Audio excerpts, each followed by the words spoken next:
এই যে গরম গরম একদম, এই যে ধোঁয়া ওঠা দেখতে পাচ্ছ বন্ধুরা, ধোঁয়া উঠছে। এটা সেই হচ্ছে লাউয়ের খোসা ভাজা। আমি যেরকমভাবে করেছি সেটাই তোমাদের কাছে তুলে ধরছি। লাউয়ের খোসাটা একটু কম যদি তোমরা মনে করো, তাহলে তার সাথে এরকমভাবে ডুমো ডুমো করে আলু কেটে দিতে পারো। দিয়েছি কালো জিরে ফোড়ন, আর এই যে শুকনো লঙ্কা ফোড়ন। খুব গরম, একদম ক্যামেরা ঝাপসা হয়ে যাচ্ছে। যে কালো জিরে শুকনো লঙ্কা ফোড়ন আর একটু পেঁয়াজ কুচি দিয়েছি।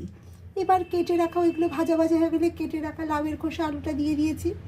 ব্যাস, আর কি সামান্য একটু নুন দিয়ে দিয়েছি। ব্যাস, আর কি কেটে রাখা লাউ আর খোসাগুলো দিয়ে দিয়েছি। ব্যাস, একটু চাপা দিয়ে দিতে হবে, ওগুলো থেকে যে হালকা হালকা জল ছাড়বে, তাতেই এইরকম ভাজা ভাজা হয়ে যাবে। আর কি, এতে হলুদটা দিও না, হলুদ দিলে ভালো লাগে না, একটু সাদা সাদা একটু সবুজ সবুজ লাগবে, দেখতে বেশ ভালো লাগে।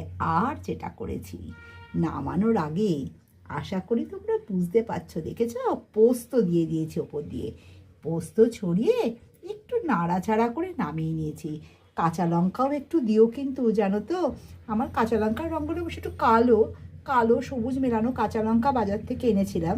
আর তার সাথে শুকনো লঙ্কা, একটা ঝাল ঝাল ব্যাপার, মচমচে ব্যাপার। গরম ডাল ভাতের সাথে এই রকম ভাজা, আহা, দারুণ দারুণ দারুণ।